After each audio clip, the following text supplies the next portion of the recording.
Hey, hello there.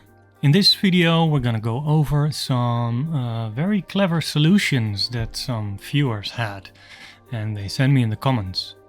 So the first one is this tool that I created and a build tutorial for a non-cyclic spline node. And as you can see here in the video, I explained that when you use a set cyclic spline from any kind of cyclic curve, you get this gap because it removes one of the edges. And in the comment here by Quacker969, he said, plugging the spline into the trim curve node without trimming anything would achieve the same result as this setup. And that's actually very clever. So with one node you can solve this problem as well.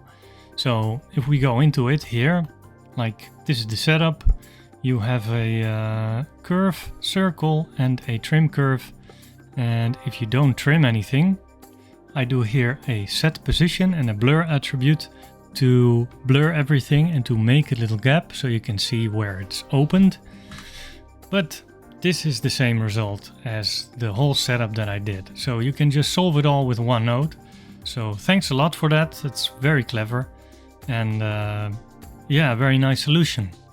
But what I also saw that you can do, if we go down here, if I plug in this thing, using the same solution and using two trim curves and then setting a value to the start of the first and the end of the second, then you can determine where the opening is.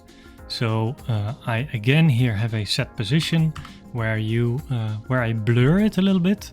So I blur the positions so it becomes a bit smooth, and then you get this gap. So you can see where the opening is, and by sliding this value you can determine where the opening is on the cyclic spline.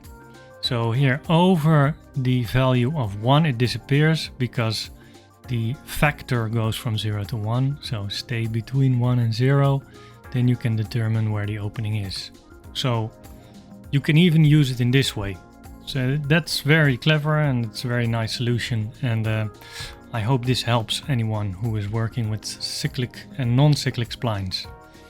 And if we go into the second one, I was also building here a solution to do like gradients on curves, or when you have a curve you put a gradient of instances on the curve.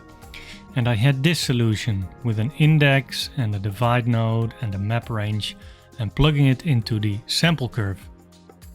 But someone very clever said, there's an easier way to control this point density on a curve.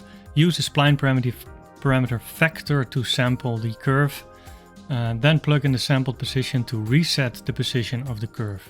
Only a float curve node or a color ramp node is needed to control the distribution. So I tried it before I did this, but I couldn't figure out how to do it. And later, when this comment came by from @user and then this number, I'm sorry, I'm not gonna speak it out, but thanks for that. I jumped into it and then I found this solution, which is exactly much simpler. It's harder to put this in a node group because you cannot control the node group or this node, the float curve, and make a parameter out of it. So then this solution might be better if you want to put it in a node group. If you don't, then this can be a very nice solution and you have very nice control over what happens to the gradient on the curve. So it's just a curve line, I resample it to 20 points, then you put it through a sample curve, you plug in the index, and then the spline factor is put into a float curve. I couldn't really make this work with a color ramp. If I plug that in, then you get some weird, if I put it on ease, like it accumulates at the ends. I'm not sure why it does that, but it can also work if you need that. If you use cardinal, you get a different distribution. But if you want it to go from 0 to 1, you can use a float curve. So that's also a very clever solution, makes it much more simple, and I hope this helps some people out, and yeah, it saves you some time in some way. So thanks a lot for these comments, and if there are more comments with clever solution, I will share them as well. So I hope to see you in the next one. Okay, bye!